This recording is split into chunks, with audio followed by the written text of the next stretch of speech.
이런 법령 위반은 기본적으로 무슨 생각을 해야 되는 거냐면, 취소 소송에서 그냥 이렇게 생각해봐요.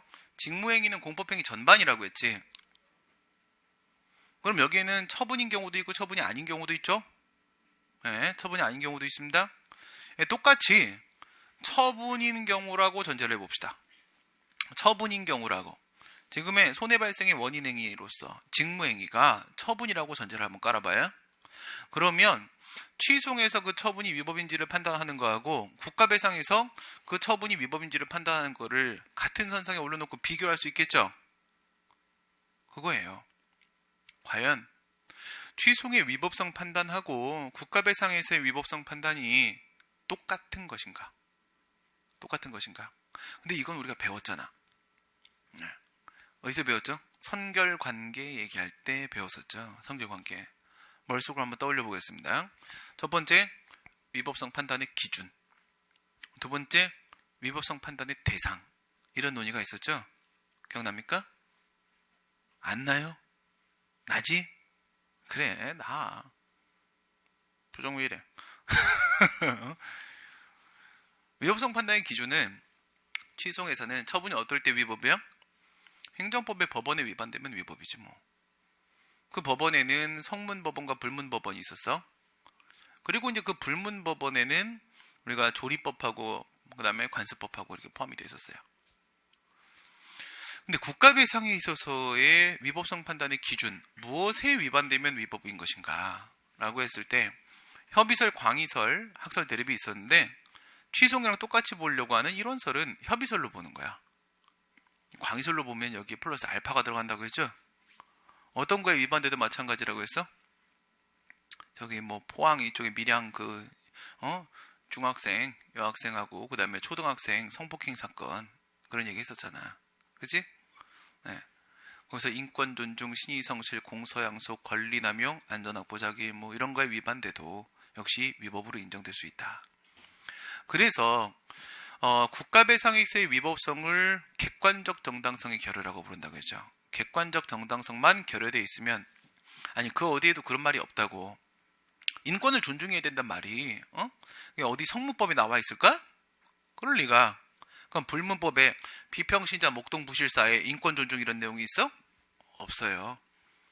근데 그 성폭행 사건에서 학생들 앞에 쭉 세워놓고 나서 뭐 밀양 여중생 사건 이런 거 생각해보면 앞에다 쭉 세워놓고 나서 걔가 한 20여 명 정도의 남학생들한테 성폭행을 당했어요. 예, 윤관을 당했고 그 다음에 걔 동생도 당하고 막 그랬거든. 너 성폭행한 놈 누군지 짚어봐.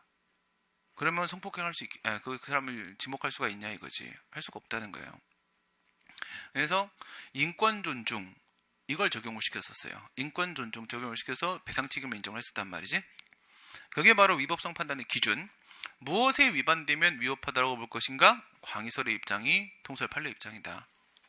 그리고 위법성 판단의 대상 생각해 봅니다. 대상에는 학설이 4개가 있었죠. 협의의 행위 위법성설, 광의 행위 위법성설, 결과 위법성설, 상대적 위법성설. 협의 행위 위법성설은 공무원 자신의 직무 행위에 된다.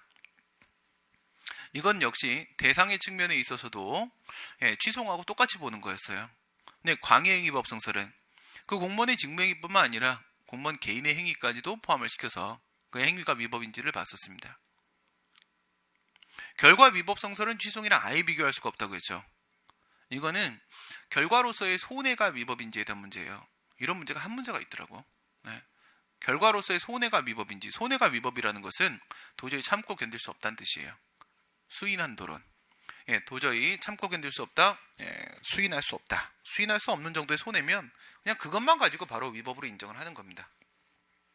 상대적 위법성설은 종합적으로 판단하자는 건데 일반적으로는 광의 행위 위법성설과 결과 위법성설의 합집합 정도다라고 봐요. 무슨 말인지 알겠지? 이거 우리가 어디서 봤어? 기판력 얘기할 때 봤었어요. 판결의 효력에서. 표정들이 이렇게 안 좋아. 안 본 것 같아? 봤나? 봤죠? 그냥 우찌요. 그냥 우찌요로 보여집니다. 배상 청구권자 같은 경우에는 이거는 따로 뒤에서 이중배상에서 따로 얘기를 할 겁니다. 이중배상에서. 예, 피해 국민이라고 해서 국가배상 청구권자가 전부 되는 건 아니고 이중배상 금지에 2조 1항 단서에 걸리면 배상 청구권이 소멸된다고 했잖아요. 걔들은 배상 청구권이 없습니다. 그 다음에 이제 배상 책임의 주체에 대한 문제는 뒤에서 우리가 함께 다루기로 하면서 뒤로 넘어가 보시게 되면은 192페이지입니다. 192페이지 공무원의 책임이죠. 아직 그 2조입니다. 2조 2항이야. 2조 2항. 우리 헌법 29조 1항 단서에서 공무원의 책임은 면제되지 아니한다라고 했어요. 공무원의 책임은 면제되지 아니한다. 그럼 공무원의 책임은 과연 어디까지 인정될 것인가? 이런 문제가 생길 수가 있겠죠. 그럼 이 문제는 과연 어디서부터 출발하는 것인가? 그 생각을 해보셔야 돼요. 어디서부터 출발할까요? 분명히 불법 행위를 저지른 가해자는 공무원이에요. 공무원인데 국가 등이 왜 배상 책임을 지고 있는 것인가? 그게 어떤 의미인가? 이걸 보면은 과연 공무원한테 책임을 물을 수 있는 건가? 외부 책임이든 내부 책임이든지 간에 물을 수 있다면 과연 어디까지 물을 수 있는 것인가? 이 문제가 결정될 수 있겠죠. 분명히 불법 행위를 하는 가해자는 공무원입니다. 근데 국가가 왜 책임을 지는 것인지 생각을 해보라고요. 첫 번째, 대위 책임설. 두 번째, 자기 책임설. 그리고 이 친구들이 결합되어 있는 중간설과 절충설이라는 게 있어요. 대위 책임설은 이름에 나와 있는 그대로입니다. 우리나라 판례는 원칙적으로 대위 책임설에 발을 딛고 있어요. 대위 책임설에. 대위 책임설은 국가 등이 그 가해 공무원을 대신해서 책임을 지는 거라는 거야. 대신해서 책임을 진다. 그럼 공무원의 책임이 없다는 겁니까? 그건 아니죠. 공무원의 책임은 고스란히 그대로 남아있다는 거예요. 그냥 외부 관계에서 대신 책임을 지는 것뿐이라는 겁니다. 왜? 피해 국민을 보호하기 위해서. 우선 돈을 주겠다는 거야. 돈을 주고 내부적인 문제는 우리끼리 알아서 해결을 하겠다는 뜻입니다. 와닿습니까? 안 와닿아요? 안 와닿으면 말고. 네. 대위 책임설이라고.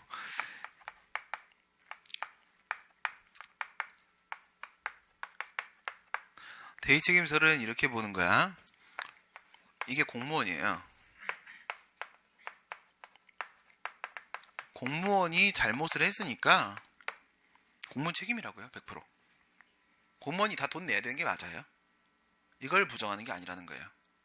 공무원의 잘못인데, 그런데 국가 등이 밖을 둘러싸고 있는 거예요. 감싸고 있는 거야. 얘가 국가 등이 되는 겁니다.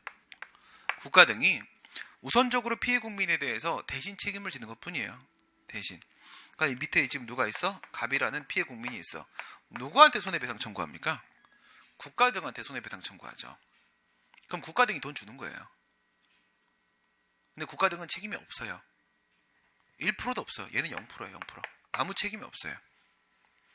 그러면 이 국가는 피해 국민한테 돈을 다 주고 나서 그 다음 뭐 합니까? 자기들끼리 내부 관계에서 얘한테 전부 다 구상권 행사를 한다고요. 다 구상을 할 수가 있다. 예. 구상이라는 것은 다른 사람의 책임을 대신 먼저 이행을 했을 때 내부 관계에서 그 부분을 보전해 주는 게 구상이에요. 그러니까 국가가 책임 하나도 없는데 국가가 우선 돈을 다 준 거야. 이게 대위 책임설의 입장이에요. 공무원이 잘못했는데 왜 국가한테 손해배상 청구를 하냐? 그냥 대신 책임지는 거야. 잠시. 예. 일시적으로 대신 책임을 지는 것 뿐이고 공무원한테 전부 다 100% 공무원 책임이니까 얘한테 구상을 한다라는 겁니다. 이게 대위 책임설 입장이고, 자기 책임설. 자기 책임설은 야 국가가 왜 책임지는데 국가 지 책임이야. 지 책임이야. 자기 책임이야. 이렇게 보는 거야. 그러니까 이 공무원 있죠. 공무원도 책임을 져요. 얘는 뭐에 대한 책임을 지죠? 예, 불법행위에 대한 책임을 지는 거예요. 불법행위에 대해서. 얘는 어쨌든 불법행위를 했으니까 그에 대한 불법행위 책임을 지는 거고, 국가 등은 얘도 책임을 져요. 국가 등. 얘도 책임을 지는데 얘는 무슨 책임을 져? 관리감독을 잘못했다. 자기 종업원에 대해서 관리감독을 잘못했기 때문에 얘도 책임을 진다. 근데 이거는 공무원의 책임하고는 별개 문제로 자기 책임이다. 자기 책임. 그러면 여기 있는 갑은, 피해 국민 갑은 어떻게 손해배상 청구를 해요? 얘한테 하거나 얘한테 하거나 이렇게 되는 거야. 하거나. 그럼 여기다가 이렇게 국가한테 손해배상 청구를 했다고 쳐봐. 이렇게 하면 얘가 얘한테 구상이라는 거 할 수 있겠어요? 구상할 수가 없죠. 야, 네 책임을 내가 대신 졌다. 그러니까 그 돈 내놔라. 할 수가 없어요. 공무원은 국가에 대해서 아무런 구상 책임을 지지를 않습니다. 알겠지? 그 다음에 중간설이야. 중간설은요, 이거는 화학적 결합이 아니라 물리적 결합이에요. 되게 단순 무식한 접근 방법인데 말도 안 돼요. 중간설은 고의 중과실일 때가 있고, 그 다음에 경과실일 때가 있어요. 고의 중과실, 경과실 나눴단 말이야. 고의 중과실일 때는 국가의 대위 책임이겠어요? 자기 책임이겠어요? 그냥 직관적으로 느껴봐. 대위야, 자기야. 저 느낌을 그대로 갖고 와봐. 대위 책임설이죠. 고의 중과실이면 너 책임인데, 공무원 너 책임인데, 국가가 책임을 지는 거는, 외부 관계에서 돈을 주는 거는 피해 국민한테, 얘는 대신 책임지는 거다. 대위 책임이다. 이렇게 생각하는 거야. 그 다음에 경과실일 때는요, 너가 내 손발로서 움직였으니까 국가가 자기 책임을 지는 거다. 이렇게 보는 거야. 근데 여기서부터 여기까지는 어때요? 이 대위 책임, 자기 책임 중간 여기까지는 대위냐 자기냐라는 문제를 가지고 얘기를 하고 있어요. 대위냐 자기냐. 근데 여기서 절충설로 오잖아? 그러면 완전히 상황이 바뀌어요. 기준이 아예 바뀝니다.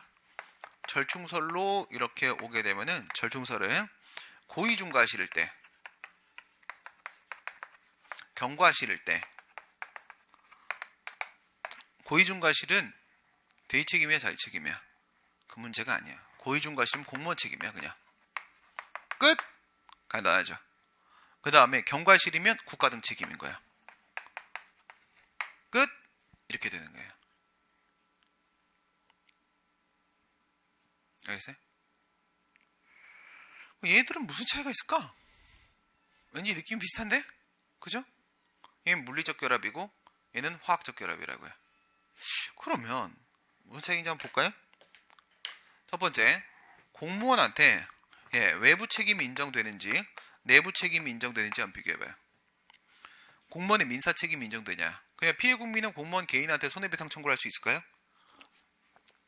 공무원 개인한테 손해배상 청구를 한다는 거는 몇 조를 근거로 하는 거야? 750조. 공무원의 불법행위야. 불법행위에 대한 책임을 묻는 거야. 할 수 있어요, 없어요? 할 수 없죠. 그죠? 왜? 국가가 전부 다 외부적으로는 다 얘가 책임을 지는 거예요. 공무원한테 피해 국민은 절대 손해배상 청구를 할 수가 없어요. 이런 건 문제가 나와. 학설이 잘 안 나오는데 대위 책임서에 따르면 어떨까? 자기 책임서에 따르면 어떨까? 이런 문제가 나와요. 그리고 이거는 그냥 제가 가르친 대로만 알고 계세요. 왜냐하면 이 대위 책임과 자기 책임에 대한 문제가 공법에서 입장이 완전히 반대로 돌아버리는데, 그게 헌법학자들하고 행정법학자들의 생각이 완전히 달라요. 완전히 다르거든요. 근데 우리 시험은 행정법 교수님들이 들어오시는 거기 때문에 행정법 학자들의 생각에 맞춰서 설명한 건데, 이게 거꾸로 돕니다. 헌법은 완전히 반대로 얘기해요. 반대로. 그건 몰라도 돼. 알겠지? 7급 준비한 사람. 7급 준비한 사람이 있으면은 반대로 도니까 거기서 배우면 이걸 반대로 배울 거야. 반대로 보면 그러려니 하세요. 그러려니 따로 외워야 돼. 알겠지? 9급 먼저 합격하고 7급 합격해. 그러면 돼. 알겠지? 9급 시험이 끝나고 나서 까먹고, 아니지, 거기 가면 또 9급이 그대로, 행정법이 그대로 있네. 그죠? 알아서 해. 몰라. 내가 그것까지 내가 해결할 수 있는 문제가 아니야. 그렇죠? 그건 교수님들 때문에 그런 거니까. 내부 책임 인정도 안 돼요. 구상 책임 인정되죠. 국가가 공무원한테 내부 책임 묻잖아요. 그죠? 인정된다고. 그러면 자기 책임서를 따랐을 때 공무원의 외부 책임하고 내부 책임하고 인정될까 안 될까? 외부 책임 인정돼요? 그렇죠. 얘한테 손해배상 청구할 수도 있어요. 공무원 개인한테. 이렇게 되면 외부 책임 인정돼요. 내부 책임 인정됩니까? 공무원이 국가한테 내부 관계에서 책임을 뭔가 져야 돼요? 구상 책임? 아니죠. 네, 인정 안 되죠. 그다음에 이상한 현상이 나타나. 고의중과 실일 때는 대위 책임설의 입장을 취한다고 했잖아. 저거랑 똑같아지는 거야. 저거랑 똑같아지면 이상하게 된다 이거. 네. 이걸 보고 애들이 이상하다고 많이 얘기하는데 이거 왜 나한테 그래. 이분들의 주장이야. 나한테 그러지 마. 네. 난 그냥 전달하는 거야. 전달자.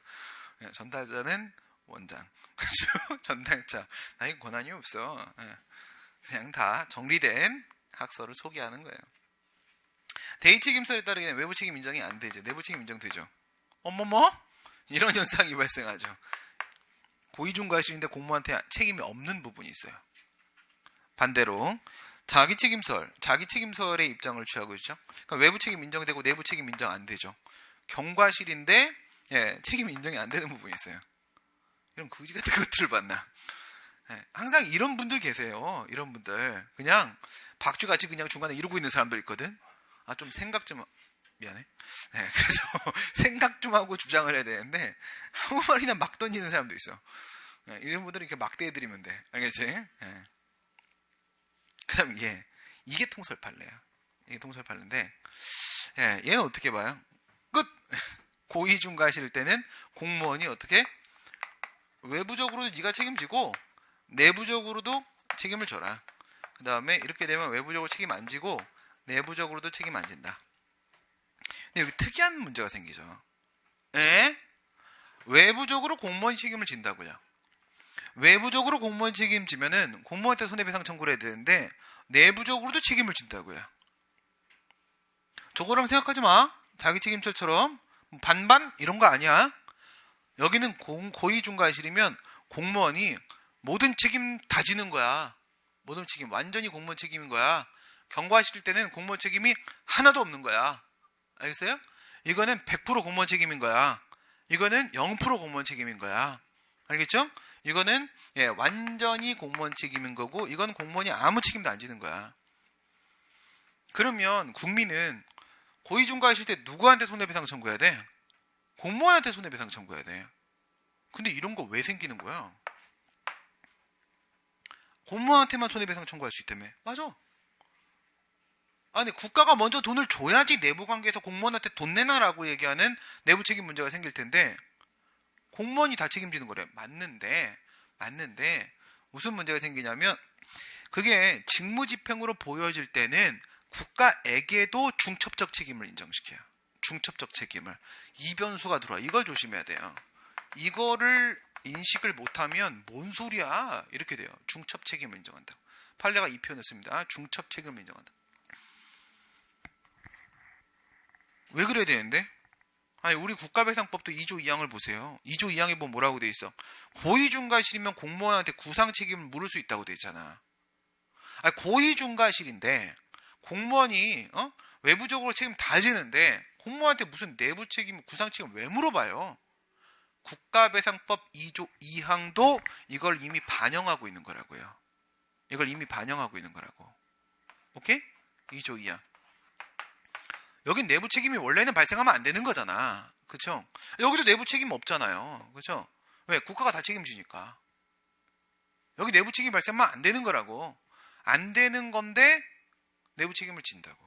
왜? 국가도 고의중과실임에도 불구하고 중첩 책임이 인정되기 때문에 피해 국민은 이럴 때 선택적 청구를 할 수가 있어요. 선택적 청구. 이 부분이 바로 뭐야? 중첩 책임이니까 둘 다 되는 거죠. 둘 다 되는 거니까 선택적 청구가 인정이 된다는 거예요. 선택적 청구가.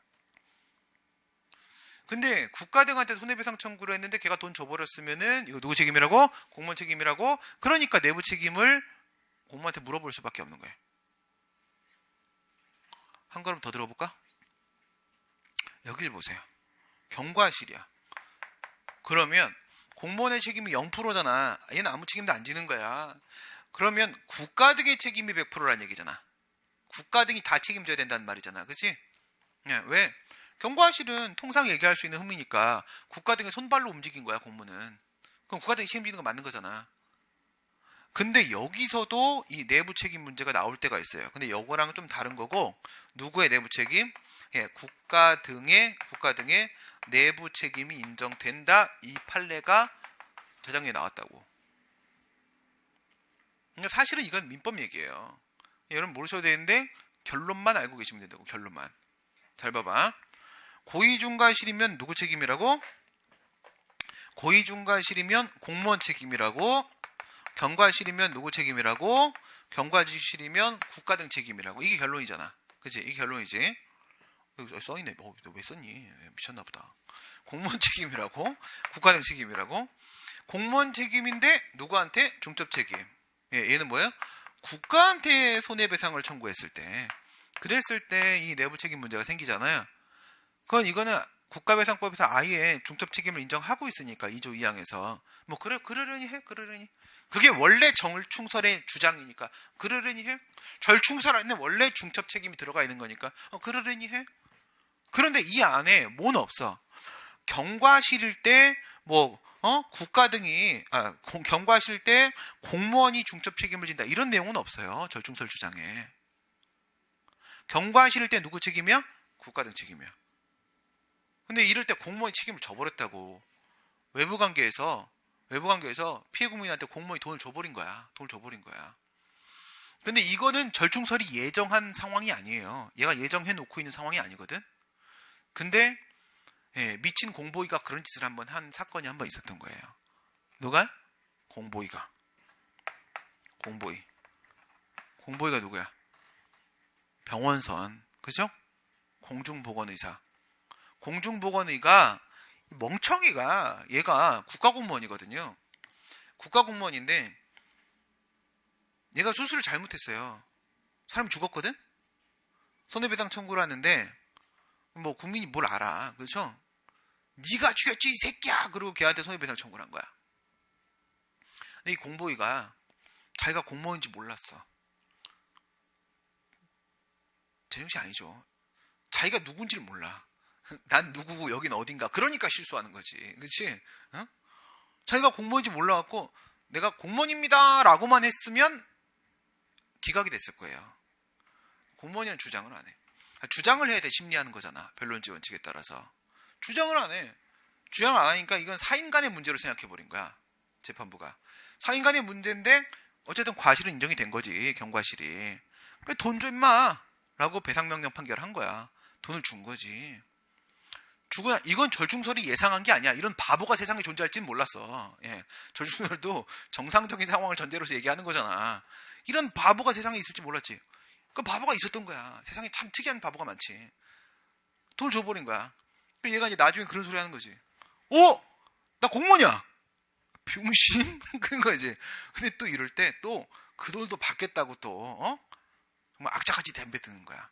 그러면서 국가를 상대로 구상권 청구 소송을 제기하는 거야. 구상금 지급 청구 소송을. 돈 내놔! 이러는 거야. 원래 네가 줘야 될 국가 등 네가 줘야 될 돈인데 내가 줬지 않냐? 돈 내놔! 이러는 거야. 근데 사실 이 반대 의견도 상당히 여러 가지 의미가 많이 있었어요. 설득력이 있는데 결론은 그랬어. 결국은 얘가 공무원이 돈을 줌으로써 누구의 국가 등의 그 배상 책임, 즉 채무가 소멸된 것으로 봐야 되고, 공무원이 왜 그렇다고 해서 얘가 피해 국민이 국가한테 또 돈 주세요 할 수는 없는 거잖아. 돈 2번 받는 건 아니잖아. 그럼 얘가 돈을 줬으니까 국가의 채무 소멸된 거고, 그러면 얘가 그 채무를 대신 이해한 거니까 넌 얘한테 돈 줘라. 국가는 공무원한테 돈 줘라. 해서 여기서 국가 등의 내부 책임을 인정한 케이스가 한번 등장해요. 여기서는 원래 내부 책임 문제가 생기면 안 되는 겁니다. 절충설에서는. 절충설 원래 내부 책임 상황이 발생하지 않아. 왜? 대위 책임이냐 자기 책임 이런 문제가 없잖아. 여기서는 그냥 국가 등 너 공무원 너 딱 끄는 거야. 원래 절충설은 딱 끄는 거니까 내부 관계 문제는 원래 없는 거야. 근데 절충설은 피해 국민의 보호라는 측면에서 여기 중첩 책임 하나 예정을 해놨어. 밑에 있는 상황은 중첩 책임 예정을 안 해놨어. 안 해놨는데 바보가 존재해서 하나는 중첩 책임, 하나는 바보 때문에 중첩 바보 때문에 내부 책임 문제가 등장하게 된다. 알겠지? 이제 다 까먹어. 알겠지? 다 까먹고 뭐만 기억해. 고의중과실이면 외부든 내부든 공무원 올빵. 알겠지? 그 다음에 경과실이면 공무원은 아무것도 없음. 이게 마지막 결론인 거야. 이렇게 됩니다. 근데 이건 뭐냐면 배상 책임의 본질에 대한 이론적인 논의입니다. 이론적인 논의야. 어쨌든 판례는 이렇게 얘기합니다. 밑에 판례 보면 경과실은 통상 얘기할 수 있는 흠에 불과하기 때문에 전적으로 국가 책임 보세요. 대위 자기 이런 얘기 안 하죠. 자기 이런 얘기 안 하잖아. 그치? 대위 김대위님 뭐 이런 얘기 안 하잖아. 그치? 국가 책임. 고의중과실은 국가기관의 품격을 상실했기 때문에 공무원 책임 끝. 이렇게 갔죠. 대위냐 자기냐 이견 안 했죠? 근데 뒤에 중첩에 대한 언급이 있죠. 이건 예정이 돼 있어요. 외관상 직무집행으로 보여질 때는 중첩적으로 국가 책임도 인정된다. 이 부분은 이미 절충설이 예정해 놓은 상황이에요. 이게 판례 입장입니다. 절충설. 근데 이거는 뭐라고요? 실정법상, 지금 현행법상 과연 어떨 때 누구한테 손해배상 청구, 공무원의 책임이 어디까지 인정될 것인지를 판단한 게 아닙니다. 이건 이론론이라고, 관념적 논이라고. 그래서 193페이지 위에 보면 저는요, 자기 책임설 입장을 취했죠. 그냥 이론적 논의니까. 국민한테 제일로 유리한 건 자기 책임설이에요. 제일 유리한 건. 보시다시피 공무원한테 손해배상 청구해도 100% 다 받을 수 있고, 어쨌든 피해 국민은 국가한테 손해배상 청구해도 다 받을 수 있어요. 얼마나 편합니까? 그렇죠? 이게 이 손해배상에 대한 이론이 우리가 가고자 하는 마지막 도달 지점이에요. 네. 그래서 이렇게 한 거고, 그 다음에 이제 밑에 있는 로마자 4번, 5번 이게 이제 실정법상 어떻게 될 것인가에 대한 문제예요. 실정법상 어떻게 될 것인가? 예, 과실의 정도는 아까 얘기한 대로 고의는 인식하고도 그와 같은 위법 행위를 해서 손해를 발생시키는 심리 상태. 예, 과실은 중과실과 경과실 나와지고, 예, 중과실은 거의 고의에 가까운 상태, 현저한 주의무 결여 이렇게 돼 있죠. 네, 그 다음에 이제 내부 책임 가보세요. 사실 이 부분은 여러분들이 모르셔도 돼요. 이 부분은. 근데 이거는 제가 이미 여기 설명을 해놨죠. 내부 책임, 내부 책임, 내부 책임, 내부 책임. 이렇게 설명을 해놓은 건데, 이거는 그냥 보기만 하시면 되고요. 뭐, 기억할 필요는 없고. 왜 그런 거냐면, 이 내부 책임은요, 국가배상법의 명문 규정이 있잖아요. 그렇지? 2조 2항이 있잖아. 그냥 적용시키면 돼요. 국가배상법 2조 2항에 뭐라고 돼 있어? 고의중과실이면 공무원의 구상책임이 인정된다 라고 딱 명시돼 있잖아. 그럼 반대 해석하면 경과실이면 인정 안 된다 이렇게 끝나는 거잖아. 사실 이건 단순한 거야. 근데 문제는 뭐야? 공무원의 외부 책임에 대해서는 국가배상법에 한마디도 이런 방법 말이 없다는 거야. 그러니까 여기는 진짜 지대로 학설 대립이 등장해요. 공무원에게 외부 책임이 인정될 수도 있어, 인정될 수 없어, 아니야, 절충이야, 이렇게 학설 대립이 나오는 겁니다. 오케이? 그래. 그랬더니 판례가 뭐라고 하나? 헌법 29조 1항 단서는 공무원의 책임은 면제되지 않는다. 이렇게 돼 있지. 공무원의 구체적인 배상 책임의 범위를 정한 게 아니다. 그냥 선언적 의미야, 그냥. 예, 공무원 책임이 완전히 면제되는 건 아니다. 그냥 요까지야, 그냥 요까지야. 요까지인 거고, 고의중과실은 공무원의 배상 책임을 부담하고 경과실은 어떤 책임도 부담하지 않는다. 지금 어디 얘기하고 있습니까? 외부 책임 얘기하고 있어요. 민사 책임. 여기서도 판례가 어느 입장을 취해요? 절충설의 입장을 취하죠. 절충설. 판례는 일관되게 절충설이야. 일관되게 절충설. 그 여기 결론 어떻게 내렸는지 보세요. 이렇게 별도의 명문의 근거가 없을 때는 관련 규정을 종합해서 판단할 수밖에 없거든요. 여기 관련 규정이라고 랍시고 할 만한 게 두 개밖에 없지. 첫 번째, 29조 1항 단서. 두 번째, 2조 2항. 29조 1항 단서에서 공무원의 책임을 완전히 면제해주지 않겠다라고 말한 건 어쨌든 공무원은 좀 책임의식을 가지고 일을 하라는 얘기야. 책임의식 확보. 지한테 권한이 있으니까. 그 다음 두 번째, 2조 2항. 그건 어떻게 해석하는 거냐면 고의 중과실일 때만, 진짜 잘못했을 때만 공무원의 책임을 인정한다는 것은, 그래도 아무 때나 공무원한테 책임 다 물어버리면 공무원이 불안해서 일을 하겠습니까? 불안해서 일을 할 수가 없잖아. 그래서 원활한 직무 수행을 위해서 고의 중과실일 때만 책임을 묻겠다라는 의미로 해석을 할 수가 있단 말이에요. 그러면 책임의식의 확보와 그 다음에 원활한 직무 수행이라는 양 법익 사이의 조화 균형을 달성하려면 많이 잘못했을 때, 그렇지 않을 때 나눠서 절충설의 입장이 타당하다는 결론으로 연결될 수밖에 없다는 거예요. 여기까지가 공무원 책임 관련돼서 출제될 수 있는 전부예요. 됐지? 그 다음에 5조로 가. 5조 196페이지. 국가배상법과 민법의 관계 이렇게 되어 있습니다. 국가배상법, 민법의 관계. 여기는 지금 그런 말이 없죠. 헌법 29조에 대한 언급이 없어요. 왜? 29조에는 영조물 책임에 대한 말이 아무 말도 없으니까. 그래서 그냥 민법과의 관계만 보는 거예요. 헌법과의 관계는 필요 없고. 그러면 민법과의 관계는 758조의 공자물 점유자 책임이랑 비교하는 거죠. 점유자 책임하고 비교를 해보게 되면 공작물 점유자 책임이라는 게 있긴 있는데 만약에 둘 다 적용될 수 있는 상황이라고 한다면 국가배상법 8조에서 뭐 적용하라고 돼 있어? 국배법 적용하라고 돼 있다. 그래서 그럴 때 뭐 적용해라? 5조 적용해라. 5조. 758조를 적용하는 게 아니라 5조를 적용한다. 공권이냐 사건이냐에 대한 문제는 2조 때랑 차이가 없고요. 중요한 거 107페이지, 197페이지에 헌법상 기본권 여부 이 부분이죠. 이것도 헌법상 기본권 맞다. 아니다. 이건 그냥 법률적 권리에 불과한 것이다. 헌법적 권리인가 법률적 권리인가에 대한 문제입니다. 헌법에는 영조물 책임을 전혀 예정해 놓고 있지 않아요. 그러니까 이건 헌법상 기본권이라 말할 수가 없죠. 그럼 이런 걸 왜 만들었다고 했어요? 758조보다 넓게 엄격하게 양쪽으로 확대하고 질적으로 축소해서 넓게 그리고 엄격하게 그 배상 책임을 인정하기 위함이라고요. 그래서 5조는 그냥 서비스야. 서비스. 입법자의 서비스 청구권. 이것 때문에 무슨 논의를 한다고? 면책 사유에 대한 논의가 나올 수 있다고. 법률적 권리니까. 내려가시고 배상 책임의 요건 보시게 되면 여기는 요건이 하나밖에 없어요. 영조물 설치 또는 관리하자, 손해, 인과관계.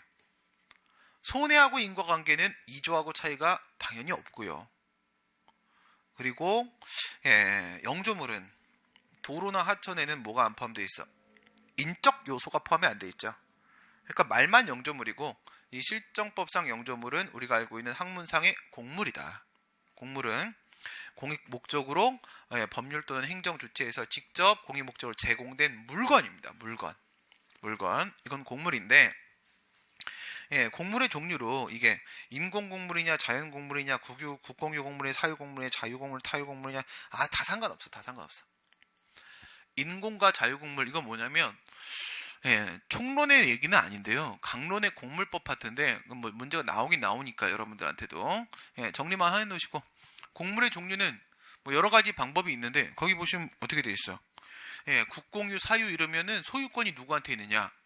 그 다음에 자유 타유 그러면 관리자하고 소유권자가 같은 놈이냐 다른 놈이냐 뭐 이런 것들도 많이 있어요. 근데 목적에 따른 구분 이게 기본이에요. 목적에 따른 구분. 목적에 따라서 구분을 하잖아. 그 공물의 본래 목적이 뭐냐 이겁니다. 본래 목적이 뭐냐? 세 개로 구분돼요. 공공용물, 공용물, 보존공물 세 개가 있습니다. 공공용물, 공용물, 보존공물. 공공용물은 공익할 때 공짜하고 함께 공짜가 들어가 있어요. 함께 공짜가. 공이 두 개잖아. 0이 두 개야. 영영 용물이야. 영영 용물. 공공용물. 그래서 이거는 본래 목적이 일반 공중에의 제공입니다. 일반 공중의 제공. 그러니까 일반 공중이 사용하는 거예요. 공용물은 행정주체가 스스로 사용하는 거야. 행정주체가 사용하는 겁니다. 보존공물은 보존 강제입니다. 공익 목적으로 보존을 강제하는 겁니다. 국보나 보물 이런 거예요. 거기서 그 공공용물 있잖아요. 공공용물에는 종류가 두 개가 있어요. 그게 거기에 있는 인공공물, 자연공물이에요. 인공공물은 인공을 가하여 비로소 공익 목적으로 사용할 수 있는 상태에 놓여지는 거고 자연공물은 인공을 가함이 없이 그 상태 그대로 공익 목적으로 사용될 수 있는 거예요. 그러니까 도로 같은 거는 인공공물이고 하천, 바다, 산 이런 것들은 이명박 선배는 생각하지 마세요. 알겠죠? 네. 그분은 세상을 창조하려고 하셨던 분이니까 네. 하나님의 권한에 도전하면 길은 정해져 있는 것이라. 알겠어요? 네. 근데 크리스찬 아니야? 크리스찬일걸? 그치? 그러니까 크리스찬인 사람들이 성경 말씀을 정면으로 역행을 제일 많이 해요. 그러니까 욕을 그래 먹는 거야, 기독교라고 하면. 그죠? 참, 나도 기독교지만 참 욕 먹는 게 당연해. 예. 욕 먹는 게 당연한 짓을 정말 많이 해. 성경을 공부를 하고 말씀을 믿으면 죄의식이 그 누구보다 더 커야 돼요. 그러니까 뭐 하나하나 행동할 때마다 이것도 잘못이고 저것도 잘못이고 항상 주의하고 조심하고 이렇게 해야 되는 게 맞는 거야. 근데 오히려 이미 우리가 만들어 오는 법제도조차도 인정을 못하고 막 그런 걸 다 부정하고 돌아다니고 막 다 범하고 돌아다니고. 네. 그러면 안 됩니다. 그치? 그러니까 욕먹는 거야. 근데 난 또 반대로 변명도 할 수는 있죠. 네. 교회라는 공간은 그런 분들을 교화시키기 위한 곳인 의미도 있어요. 네. 그래서 교회 가면은 정말 독실한 크리스찬은 한 10%도 안 돼요. 네. 나머지는 그냥 들러리야. 이제 그 중에 사람들이 조금씩 바뀌어가는 걸 기대하고 있는 거니까. 그러니까 오히려 교회에 더 나쁜 사람들이 더 많죠. 근데 그러라고 있는 곳이야. 아무나 받는 곳이거든. 그런 것도 또 그러죠. 참 가슴 아픈 일인데 그건 뭐 우리 인류 역사에서 해결이 안 됐던 부분이잖아. 그렇죠? 성경에도 교회 안에 있는 사람들이 제일 나쁜 사람들이었잖아. 그렇지? 그러니까 그건 뭐 어쩔 수 없는 거야. 욕은 먹을 수밖에 없는 시스템이죠. 그래서 인공곡물, 자연곡물 다 상관없습니다. 왜? 자연곡물로 하천도 이미 포함되어 있잖아. 예시되어 있잖아. 그렇죠? 예시되어 있고 그다음에 이런 걸 생각해봐요. 거기 보면 자유곡물, 타유곡물, 소유권도 다 상관없다 이렇게 되어 있죠. 여러분 이렇게 도로 있잖아요. 우리가 다니다가 보면 요 앞에 패스원 앞에 있는 이 길이 있죠. 이런 걸 뭐라 불러요? 보도. 인도는 나라 이름이라고 했어요. 보도. 보도가 사람이 보행하라고 있는 도로야. 도로입니다. 이것도 도로거든요. 근데 이 땅이 다 국가나 지자체 소유 땅일까? 아닌 경우가 많아요. 사인 소유의 땅인 경우들이 많아요. 그런 걸 우리가 사유곡물, 사유도로라고 합니다. 사유도로. 그런 거는 소유권은 사인한테 있는 건데 걔네들한테 이제 일정 기간마다 돈을 주면서 국가가 관리하고 있는 거예요. 그러니까 사법 관계에서의 소유권은 사인한테 있지만 공법 관계에 있어서의 관리권은 국가 등한테 있는 거죠. 그런 경우들도 많이 있습니다. 그리고 이게 뭐 권한에 근거해서 관리를 하고 있을 필요도 없어요. 그냥 사실상 관리만 하고 있으면 됩니다. 사실상 관리하고 있으면 국가 등한테 손해배상 청구할 수가 있어요. 중요한 건 설치 관리하자예요. 설치 관리하자. 설치하자, 관리하자 둘 중에 하나만 인정되면 됩니다. 설치 또는 관리하자입니다. 설치 또는 관리하자. 여기서 학설 대립이 있죠. 198페이지에 보게 되면 이 부분은 정말 명쾌하게 설명을 제가 하고 있죠. 네. 명쾌하게 설명이 잘 안 돼요, 다들. 네, 명쾌하게 설명을 제가 하고 있죠. 네. 전 세계에 저밖에 없을걸요? 명쾌한 설명. 그러니까 법을 이렇게 수학으로 접근하는 놈이 많이 없을 거예요. 그러니까 이런 사람은 본 적은 없거든요. 형법이나 이런 거는 수학적으로 접근이 되는데 행정법을 이렇게 수학처럼 끊어 들어가는 놈은 한 분 계신다. 한 분. 교수님은 아니고 강사님 중에서 내가 좀 인정하는 이제 실력파 강사님 중에서 여기 분은 아니고 여기 분들 실력이 없다는 게 아니라 신림동에 계신 분 중에서 아주 정확하게 탁탁 끊고 들어가신 분이 계세요. 근데 이제 나눠보세요. 나 쳐다보지 마. 민망하잖아. 객관설. 객관설. 이건 뭐냐면 통상 갖춰야 될 안전성이 결여되어 있으면 설치관리하자를 바로 인정하겠다는 뜻이에요. 통상 갖춰야 될 안전성. 우선 기본적으로 통상을 조심하셔야 됩니다. 통상. 통상이라는 것은 정상적인 이용 방법에 따라서 이용을 했을 때의 필요한 안전성의 정도예요. 정상적인 이용 방법. 정상적인 이용 방법이 아닌 거는 어떤 게 있을 수 있어요? 뭐 있었어? 문제에서.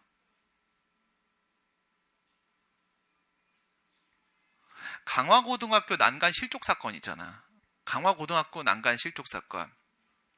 강화고등학교라는 고등학교가 있나 봐요. 예. 저는 뭐 배제고등학교 말고 잘 몰라요. 그냥 고등학교 한 개인 줄 알았어요. 아, 우리 바로 옆에 창덕여고하고 두 개인 줄 알았습니다. 아, 더 가까운 건 명일여고구나. 네. 그래서 강화고등학교 애들은 재밌게 노나 봐. 아, 사람이 죽었는데 그걸 또 재밌다고 하면 안 되네. 그 걔네가 이제 2층 화장실에 난간이 있었는데 30cm인가? 그 정도 됐나 봐요. 그 창문으로 난간. 그 난간을 나가갖고 3층 화장실로 기어 올라간 거야. 3층에 와서 화장실 가면 되지 왜 굳이 그렇게 기어 올라갔을까? 기어 올라가 거기 3층 담배를 피려고 올라간 거예요. 근데 그 난간에서 실족을 해서 떨어져 죽은 거예요.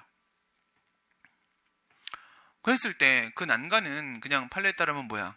예, 뭐 내가 뭐 건축사도 아니고 뭐 그지 판례에 따르면은 그 이용 용도는 물바지라는 거야. 물바지, 빗물바지. 예, 위에서 떨어지는 물바지의 역할을 하고 있는 거고 또 공사할 때 거기를 밟고 공사를 해야 되니까 그럴 때 이용하는 용도로 사용하는 건데 학생들이 담배 피는 공간으로 이용하는 곳은 아니라는 거예요. 정상적인 이용 방법이 아니죠. 그럼 이런 비정상적인 이용 방법에 따른 안전성까지도 완전 무결하게 갖추어야 될 것인가라는 문제입니다. 그건 아니라는 거죠. 그럼 어떻게 해야 돼? 세상의 모든 건물 밑에다가는 저걸 깔아놔야 될 거 아니에요. 그 폭신폭신이 그거 뭐야 떨어지면은 퐁당 하는 거 안전매트 그거를 다 깔아놔야 돼 건물마다.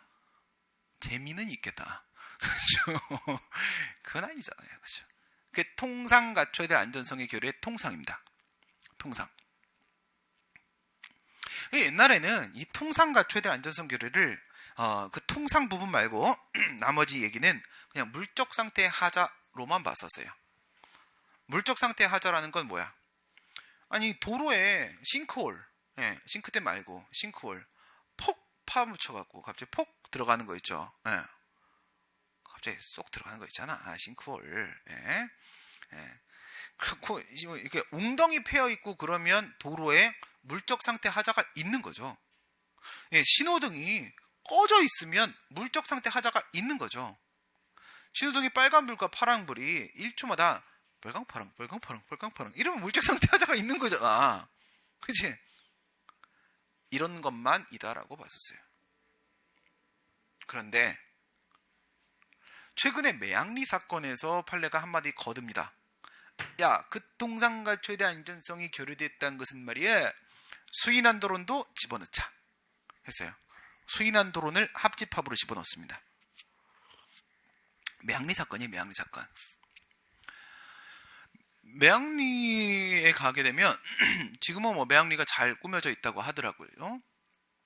서울시마다 참 이게 영웅적인 거기 때문에 제가 가끔 얘기를 하죠.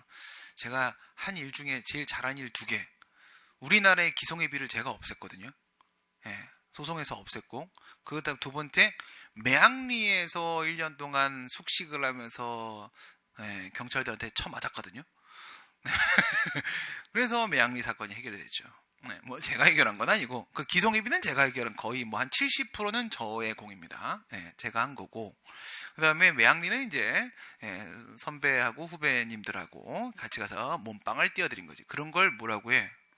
그런 걸 극우 정당에서는 그런 걸 전문 대목군이라고 얘기를 하더라고. 그런 얘기하면은 막 뜨끔뜨끔해. 난가? 막 이래요. 안 한 지 오래됐지만, 그죠? 그래서 한 27, 8때까지는, 뭐, 남들이 말하는 그 전문 프로 대목군입니다. 프로 정신으로 하려고, 프로 정신으로.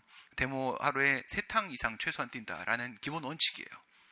운동 삼아서라도 뛴다. 아침, 점심, 저녁 합니다. 아침, 점심, 저녁. 그렇게 했죠. 뭐 잘못 아니잖아요. 그죠? 적법하게 시위했어요. 뭐가 문제야. 그죠? 많은 것들을 많이 봤죠. 근데 그 매양리에는 이제 미군 그 폭격기가 와서 폭격을 했단 말이에요. 와갖고 막 팍팍팍팍팍 쏴요. 이게 있으면은 진짜 눈앞에서 미사일이 막 떨어져요. 눈앞에서. 어이가 없어요. 뭐지? 막 이래요. 그래서 일이 났어요. 매양리는 이제 시골이에요. 시골이어서 리잖아, 리. 근데 거기 이제 소도 있고 돼지도 있고 닭도 있고 막 쥐도 있고 바퀴벌레도 있고 막 되게 많았어요. 공룡은 없었는데 네, 막 있었단 말이에요. 막 소가 막 꽥꽥거리고 막 닭이 음매 막 그러고 막 애들이 미쳐가는 거야. 막 진짜였어요. 진짜 애들이 미쳐가고 있었어요. 애들이 새끼를 못 낳아. 네, 새끼를 못 낳아요. 네, 임시 제대로 안 돼, 애들이. 그래서 엄청난 이제 주민들이 손해를 많이 봤죠. 근데 이사를 가려면 어떻게 해? 누가 거기 이사를 와야지 집을 팔고 나가지. 예, 계속 미사일 떨어지는데 어떻게 해? 그죠? 나가지도 못하고 살기도 힘들고 막 이런 상태인 거야. 그래서 내가 뭐 반미 투쟁 막 그랬죠. 반미 투쟁 막 이번에도 그랬잖아. 트럼프가 이 새끼가 또 꽥꽥거려 갖고 또 시비 붙여 갖고 싸움 걸었죠. 그죠? 프랑스, 영국 다 반대하는데 아무리 뭐 이스라엘이 뭐 어쩌고 저쩌고 다 떠나가지고 남들 사는 데 와갖고 점령하고 그건 아니지 않습니까? 아까 놓고 얘기해서. 예. 흔한 아니라고 생각해. 서로 어느 정도 좀 합의를 볼 수 있는 거잖아. 왜 모든 걸 무력으로 해결하려고 이것들이. 예, 꽥꽥 트럼프. 예. 사행행위죠. 사행행위. 사행성. 예, 도박에 빠진 도널드 트럼프. 그죠? 예, 오리 새끼. 그런 거예요. 그래서 와서 미사일 막 쏴대니까 손해배상 청구를 했어요. 국가를 상대로. 근데 이제 반대 국가에서 뭐라고 했어? 몰랐냐? 여기 미사일 떨어지는지 니들이 알고 왔잖냐? 이런 얘기를 한 거지. 그때 판례가 뭐라고 했을까? 대법원에서 그래, 위험을 인지하였다. 위험을 인지하고 온 것은 맞다. 그러나 이렇게 봐야 된다. 위험을 인지하지 못했으면 참을 수 없는 위험이다. 손해다. 위험을 인지했는데 인지한 정도를 초과하면 역시 참을 수 없는 손해다. 그 다음 위험을 인지한 범위라고 할지라도 그것이 생명, 신체 등 중대한 법익에 대한 직접적 침해면 역시 참을 수 없는 손해다. 참을 수 없는 손해는 배상한다. 이거였어요. 그러면서 그 수인 한도론을 통상 갖춰야 될 안전성 결의 안에 집어넣어버렸습니다. 오케이? 그래요. 이제 정리합시다. 통상 갖춰야 될 안전성 결의의 기본은 뭐냐? 물적 상태 하자예요. 도로에 웅덩이 패이고 정말 누가 봐도 말이 안 되는 상황. 그런데 통상 이 부분은 정상적인 이용 방법. 두 번째, 새로 추가된 거 매양리 사건. 예, 배상을 해줬거든요. 배상 책임 인정됐습니다. 거기서 얘기한 건 수인 한도론. 이게 들어갔단 말이에요. 여기까지가 통상 갖춰야 될 안전성 결의야. 어쨌든 이것만 인정되면 설치관리하자 인정하자는 게 객관설의 입장이에요. 그 다음 두 번째, 안전의무 위반설입니다. 안전의무 위반설. 여기서 하나 기억해 봅시다. 공무원의 의무는 주의 의무라고 불러요. 주의 의무. 주관적 의무입니다. 그 다음에 행정 주체. 예, 국가 등의 의무는 우리가 관리 의무 또는 안전 의무라고 부릅니다. 안전 의무. 이건 국가 등의 의무 쪽을 얘기하는 거지, 의무라고 했다고 해서 이게 공무원 쪽의 의무를 말하는 건 절대 아닙니다. 절대 아닙니다. 우리 앞에서 2조 얘기할 때 과실 얘기했죠? 거기서 주의 의무 위반 얘기했죠? 그런 건 주관적 과실이에요. 주관적 과실. 여기 지금 안전 의무 얘기되고 있죠. 안전 의무. 이 안전 의무는 객관적 과실이라고 합니다. 객관적 과실. 예, 사법연수원 교재에 따르게 되면 이 객관적 과실은 과실이 아니다예요. 과실이 아니다. 그러니까 이름만 과실이지 우리가 일반적으로 말하는 과실을 말하는 게 아닙니다. 안전의무 위반설. 그래서 국가가 안전의무를 위반을 했으면 그러면 설치관리하자가 인정된다. 이렇게 보는 입장이에요. 그 안전의무가 뭐냐? 이 문제에 대해서는 밑에 절충설에서 제가 다시 한번 설명을 드릴게요. 전형적 주관설. 이거는 5조의 영조물의 설치관리로 인한 배상 책임을 얘기할 때도 담당 공무원의 주관적 과실, 주의 의무 위반이 포함된다라고 보는 거예요. 난리 납니다. 이래버리면 2조하고 5조하고 둘 다 과실 책임, 둘 다 유책 영역의 문제가 돼버리는 거예요. 적용 영역이 완전히 똑같아진다고. 그러면 둘 중에 누가 특별 규정이고 누가 일반 규정이고라는 관계가 성립이 돼버릴 수가 있거든요. 이건 너무 과도해요. 너무 좁게 보는 입장입니다. 아까 말씀드린 대로 공무원의 주관적 과실을 입증하는 것 자체가 너무 어렵다고요.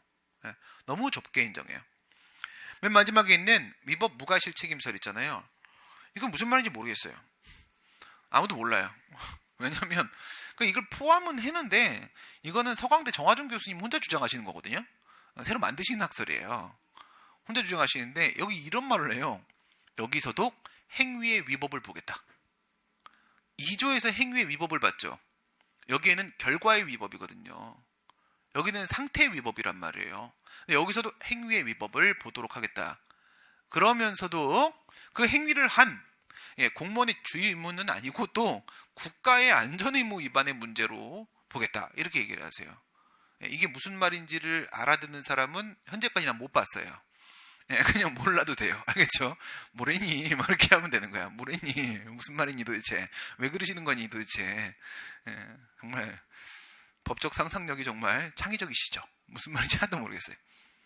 다수설은 안전의무 위반설입니다. 죄송합니다. 절충설. 안전의무가 포함된다는 말을 하고 싶었어.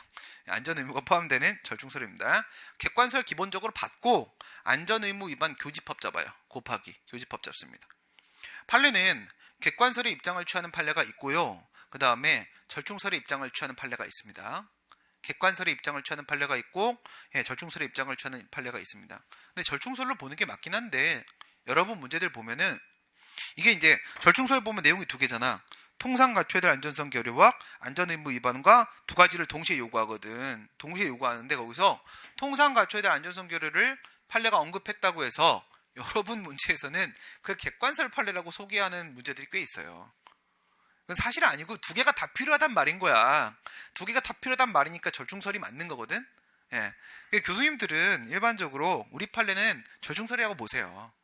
근데 여러분 기출문제 보면은 객관설의 입장이다라고 설명하는 문제들이 몇 개가 있어요. 그건 왜 그렇다고? 여긴 두 개를 요구하니까. 두 개를 요구하는데 그 중에 통상 갖춰야 될 안전성 결여 쪽만 언급한 판례가 있는 거야. 뒤쪽은 필요가 없어서 언급을 안 한 거야. 필요가 없어서 언급을 안 했는데 그것만 말했다! 막 이렇게 문제가 몇 개 나오니까 여러분들 이렇게 기억해놔. 판례는 전 절충설이라고 해놨죠. 이게 맞는 거고 객관설의 입장을 취하거나 절충설의 입장을 취한다. 이렇게 정리해 놓으세요. 그래야 문제가 풀려요. 문제가. 그럼 봅시다. 여기서 얘기가 나오는 게 이게 바로 이제 면책 얘기인데요. 절충설의 입장에 따르게 되면 어떻게 된다고? 통상 갖추어야 할 안전성의 결여, 교집합, 안전확보 자기의무, 안전의무의 위반 이렇게 되는 거예요. 결론이. 통상 갖춰야 될 안전성 결여는 이 부분 정상적인 이용 방법 하나 조심하라고 했고 그 다음에 이 내용이 무엇인가에서 원래는 물적 상태의 하자만 있었는데 최근에 물적 상태 하자가 없어도 합집합 모두 인정하고 있다. 위험을 인지하지 못했거나 인지했는데 초과했거나 아니면 생명, 신체 등 직접적 침해가 발생했거나 뭐 어떻게 참니 그걸 임마 이거죠. 수인한도론을 포함시켜서 합집합 판례가 이렇게 보고 있단 말이야. 그럼 이제 이거 남은 거지. 통상 갖춰야 될 안전성은 객관설 얘기했으니까 이거 남은 거죠. 안전확보 자기 의무는 뭐냐면 국가가 해결할 수 있는 부분이냐 아니냐 이거예요. 공무원은 주의 의무, 그 다음 국가 등은 안전 의무. 근데 이런 얘기 했었죠. 행정공무원이라고 했을 때 행정공무원이 법률이나 법률 조항이 헌법에 위반되는지 여부는 판단할 권한도 없고 의무도 없다. 행정공무원에게는 그 법을 제대로 집행만 하면 되는 것이지 그 법이 헌법에 위반되는지를 판단해야 될 의무가 없다고. 주의 의무의 범위를 벗어나 버리는 거거든. 그러면 주의 의무가 적용이 안 되니까 주의 의무 위반으로 과실도 인정될 수 없다고 했죠. 위헌인 법률에 근거한 처분은 두 가지 특징이 있다고 했잖아. 취소 사유, 과실 없음. 여기도 비슷한 원리야. 국가의 능력 범위예요. 국가의 안전 의무의 범위가 어디까지냐? 이거지.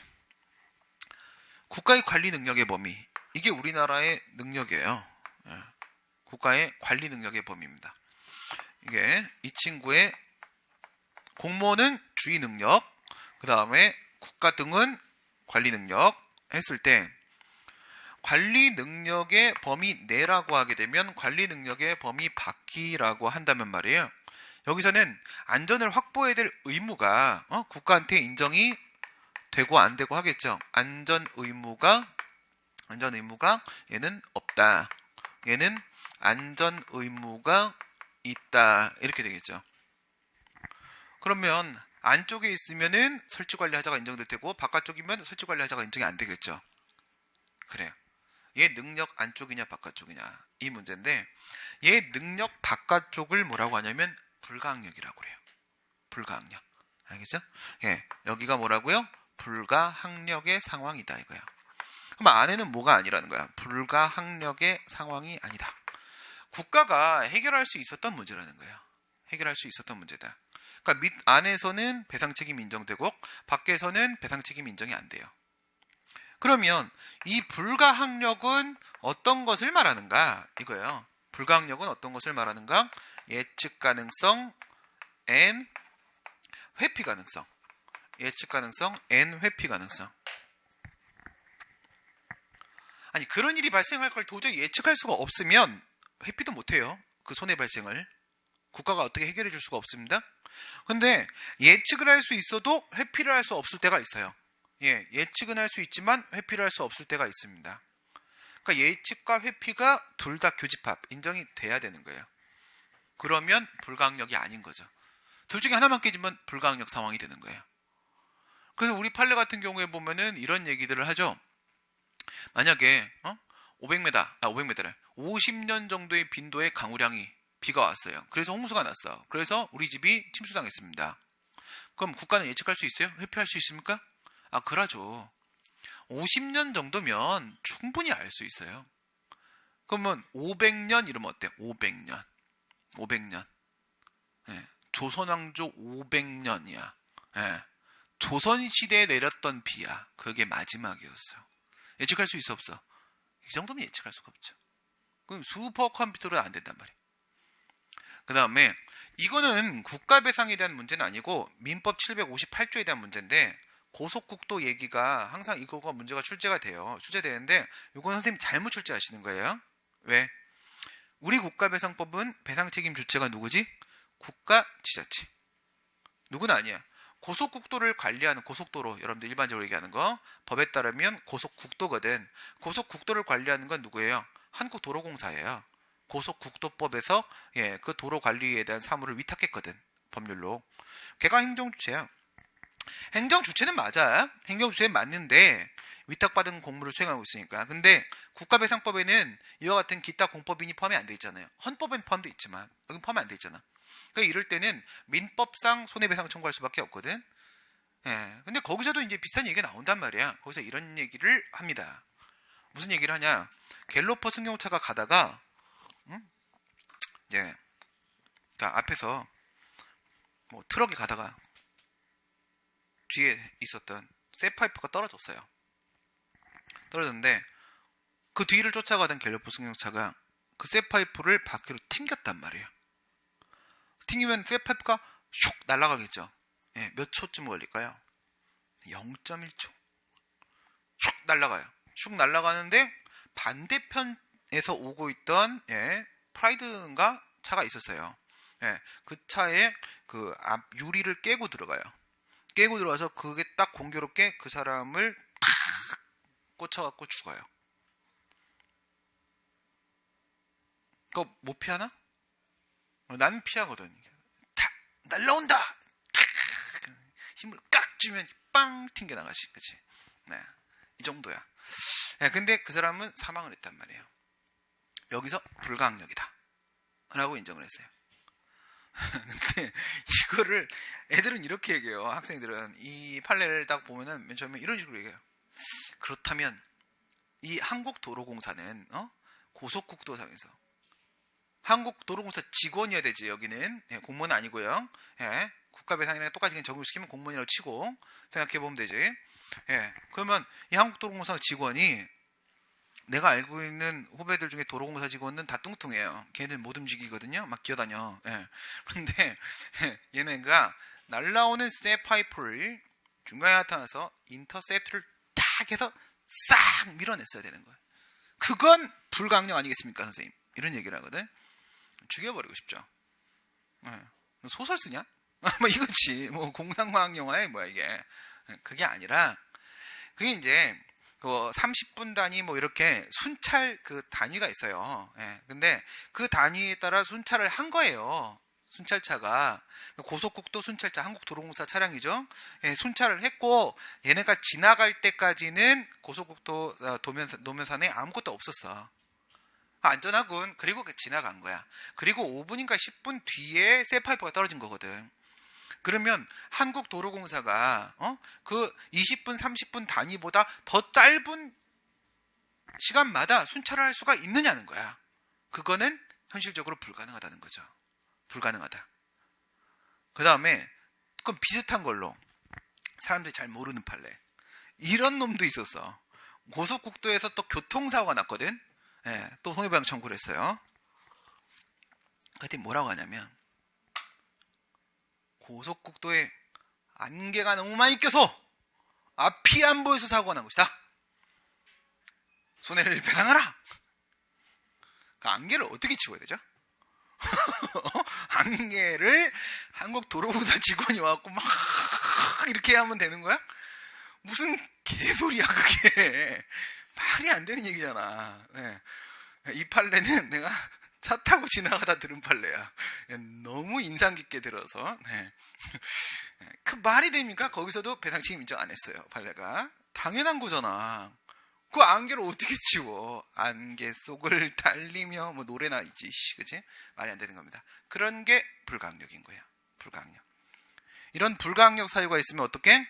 예측 가능성, 회피 가능성. 보통은 이제 회피 가능성이 없죠. 네. 관리 능력 범위를 벗어난 거예요. 이러면 뭐가 인정될 수 없어? 안전의무 위반이 성립될 수 없어요. 안전의무 위반이 성립될 수 없으면 교집합이니까 설치관리하자가 인정이 안 돼요. 설치관리하자가 인정이 안 되면 배상 책임이 인정이 안 돼요. 이렇게 가는 거예요. 무슨 말인지 알겠죠? 우리 판례는 이렇게 얘기했어요. 저 예측 가능성, 회피 가능성이 없으면 여기를 표현을 자꾸 바꿔 판례가. 이거를 막 방호조치 의무, 안전확보 의무, 뭐 교통안전 의무 이름을 자꾸 바꾸는데 같은 말이야. 같은 말이야. 예, 그래서 방호조치 의무 위반이 성립되지 않으므로 설치관리하자가 인정되지 않는다라고 했어요. 보세요. 절충설 맞잖아. 뭐라고 했다고? 불가항력 인정한 다음에 판례가 인정한 다음에 여기를 방호조치 의무라고 표현을 하면서 방호조치 의무 위반이 성립이 안 돼서 뭐라고 했어? 설치관리하자가 인정 안 된다고 했어요. 그럼 생각해봐. 이 안전확보 자기 의무를 위반 여부에 대한 문제를 설치관리하자의 일부 요건으로 포함시켜서 판시한 판례가 엄청 많아요. 근데 어떻게 객관설이야? 그거 어떻게 객관설이야? 근데 객관설로 문제를 출제하시니까 그러내시면은 틀렸다고 말하지 마. 어머머 그쪽을 보셨군, 여기를 보셨군, 객관설 이렇게 생각하세요. 알겠죠? 네. 그 다음에 이거 얘기하면 이것도 판례가 요구했어요. 설치관리하자가. 이것도 묻는 경우가 있어요. 네. 그래서 이쪽을 보시든 뭐 하여튼간 우린 둘 다 보면 되는 거야. 둘 다 보면. 네. 이렇게 해서 우리가 5조까지 기락적인 얘기를 마쳤습니다.